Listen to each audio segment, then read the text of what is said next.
Hello and welcome back to 4FS Gaming. Hunt Showdown kicked off its first limited time event this morning, so in this video we are going to go into detail with regards to exactly how it works, and then I'll tell you what I think of it so far.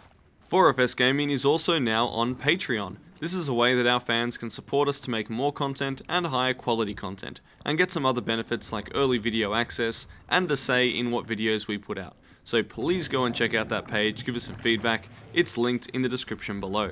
So this Hunt limited time event will be active until Thursday, September 6th, 4 PM CET. It is a solo event, and it essentially means that up to 10 players start on the map as normal, but there are no teams, everyone is out for themselves.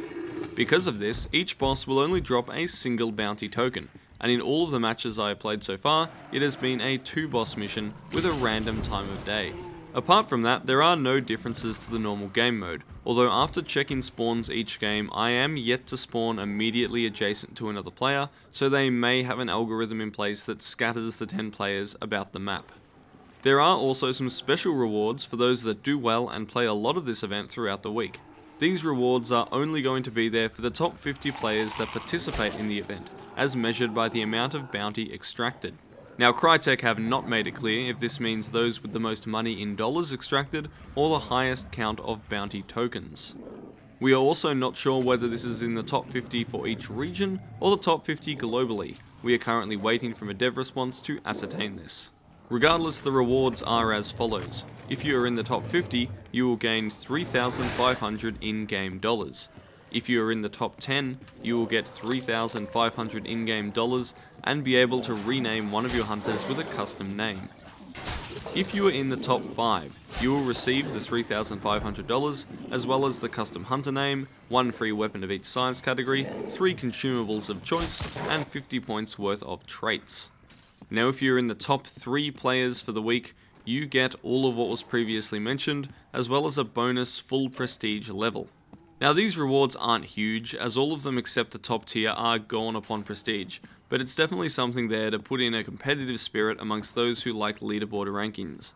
It definitely favours those that play this event a lot, and it might not be as unattainable as you think, as the player base is still pretty small, and for reasons we will talk about in a moment, I don't think too many people will be grinding out this event. So before we get to my personal experiences, why are we even having this event in the first place?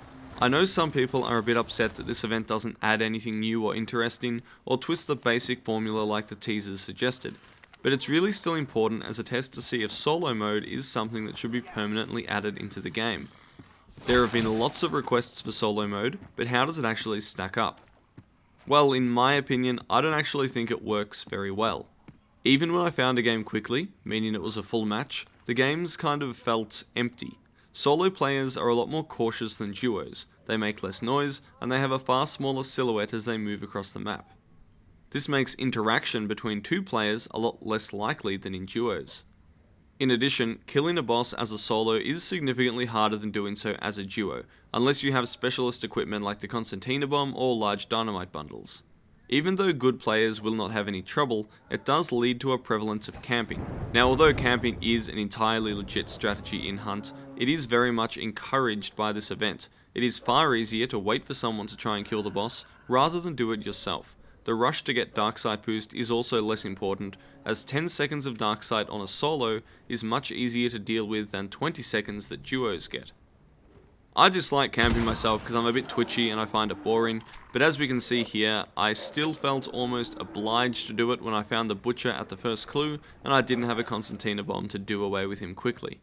It is much harder to find people to kill as well, and there is nowhere near as much PvP action as in the normal game mode. The ability to revive hunters makes gunfights more intense, because some players can get back up to continue the fight or be killed again. Now I can't see many instances of those intense multiplayer showdowns occurring in this event mode. Now that being said, much of this is personal preference, and I know that there are other players out there that love the slow, methodical tension and stealth gameplay that dominated prior to the Darksight boost, and they will likely enjoy this mode a lot more, as it's very cautious. I personally think that teamwork with your partner is one of the best bits of Hunt Showdown, and the best bit of playing solo is tracking a noisy duo across the map, picking your moment to engage and wipe them out. Another issue I found was melee trading.